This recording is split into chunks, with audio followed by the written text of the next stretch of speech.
Regardez bien ce petit bonhomme, c'est un topi. Et si les topis sont des créatures particulièrement résistantes, elles ne sont peut-être pas aussi bien protégées que vos personnages. Aujourd'hui, dans le guide de la vallée des totems, on parle protection.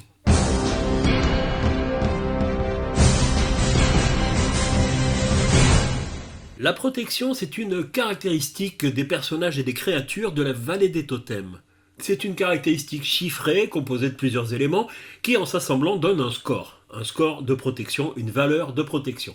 La protection fait généralement référence à l'armure, aux vêtements ou à tout ce qui permet à un personnage ou une créature de se protéger. Et on va commencer tout de suite par énumérer tous les éléments qui rentrent dans le calcul de la valeur de protection totale.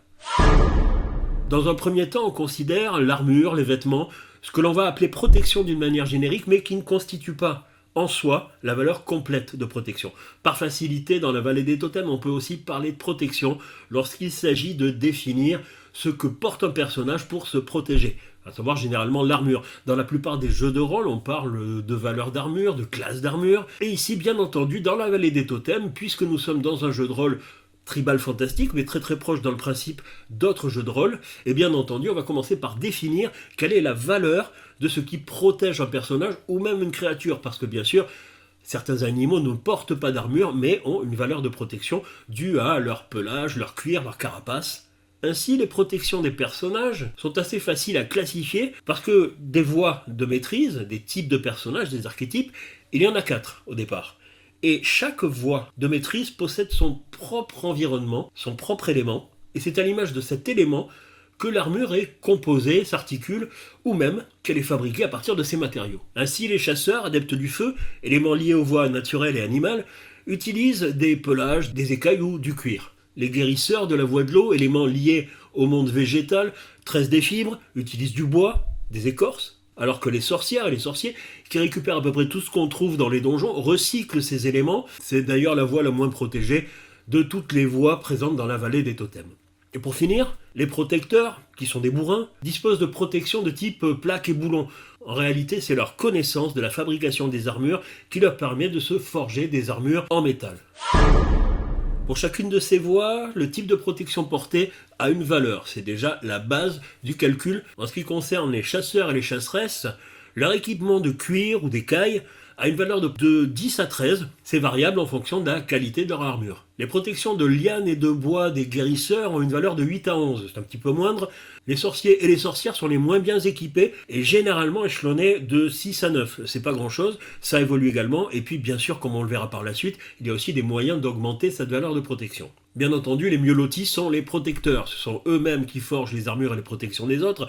Mais dans la vallée des totems, ce n'est pas le cordonnier le plus mal chaussé. Au contraire, le protecteur se fabrique des armures en métal de 12 à 15, ce qui est quand même très très correct. Et puis, évidemment, cette valeur de 12 à 15 est évolutive et dépend de la qualité de l'armure en elle-même. Ainsi, le calcul de la valeur de protection d'une créature ou d'un personnage intègre la qualité de ce qu'il porte pour se protéger, mais ce n'est pas tout. Il dispose également de son aspect maître, c'est-à-dire de l'influence de son totem privilégié pour se protéger. En règle générale, il y a un lien étroit entre ce qu'il porte et l'élément qu'il représente.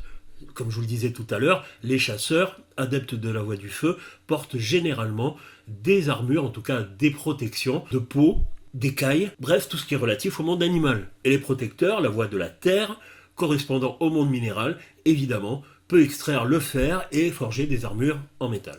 Ainsi, toutes les créatures et les personnages bénéficient en plus de leur score d'aspect. Et c'est aussi simple que ça dans la vallée des totems. Il a ces deux composantes qui donnent la valeur totale de protection du personnage ou de la créature. En ce qui concerne les créatures, c'est variable. Certaines créatures n'ont que leur pelage, leur cuir, leur carapace. D'autres créatures, en tout cas dans les règles de la vallée des totems, sont des humanoïdes. Ils peuvent également porter des protections très très proches de celles des aventuriers, et par conséquent, les valeurs sont à peu près identiques à celles des personnages, des fois même, pour certaines créatures assez puissantes, largement au-dessus. Alors me direz-vous, où trouve-t-on des protections ? Dans la vallée des totems, qui est un jeu un petit peu particulier, on ne trouve pas de protection. Du moins, si on en découvre, comme dans d'autres jeux de rôle, sur les ennemis qu'on a abattus, au fond des souterrains, ou même dans des coffres, pour des protections magiques ou particulièrement puissantes, eh bien on ne les utilise pas. Du moins, elles ne servent pas à grand chose. La vallée des totems est un jeu de crafting, d'artisanat, de fabrication. Et on fabrique ces protections. C'est d'ailleurs le protecteur qui est chargé de fabriquer les protections. Il a ce savoir-faire dont nous parlerons dans une vidéo consacrée à l'artisanat, et il est capable d'équiper chacun des personnages de voies différentes avec le matériel qui lui est particulièrement adapté. Ce qui n'est pas le cas de mon pauvre petit Topi, qui est une créature fort sympathique, mais qui est sans doute moins bien protégée que la plupart des autres prodigieux. Voilà, vous en savez à présent un petit peu plus sur les protections des personnages, des créatures de la vallée des totems, la protection des topis, n'oubliez pas. En attendant, on vous remercie de nous suivre. J'en profite pour vous adresser un petit message particulier. On est très content d'être suivi parce que depuis 3 mois, on a repris la chaîne et surtout, on a vu l'audience augmenter, l'intérêt augmenter pour nos productions. Mais c'est très compliqué, sachez-le, malgré tout, on se bat, on continue de garder la foi et la pêche dans le monde du jeu de rôle, dans un univers qui est malheureusement un univers de niche, sachant que nous, on est déjà dans la niche de la niche avec ce qu'on propose, et par conséquent, je voudrais vous demander de ne pas oublier de liker la vidéo, bien entendu, mais pas seulement. Il est clair qu'en termes d'algorithme, les likes ne sont pas techniquement les seuls éléments qui peuvent nous faire avancer. Il est important, si vous le voulez bien et si vous le pouvez, de partager les vidéos, de les envoyer peut-être sur d'autres réseaux, d'écrire en commentaire, même un tout petit commentaire, et surtout, dans la mesure du possible, de les regarder dans leur intégralité.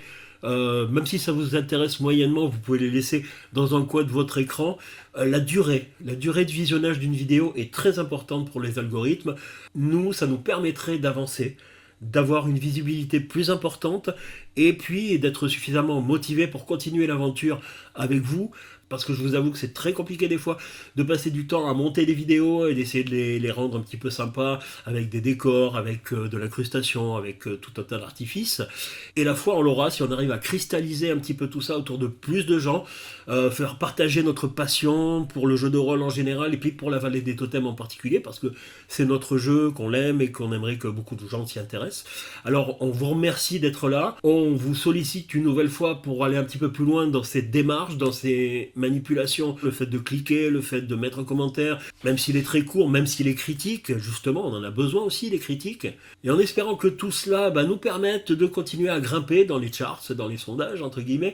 On vous remercie encore d'être là, on souhaite vous retrouver avec grand plaisir pour la suite du guide de la vallée des totems. En attendant, vous le savez, vous qui nous suivez déjà depuis quelque temps, l'aventure continue.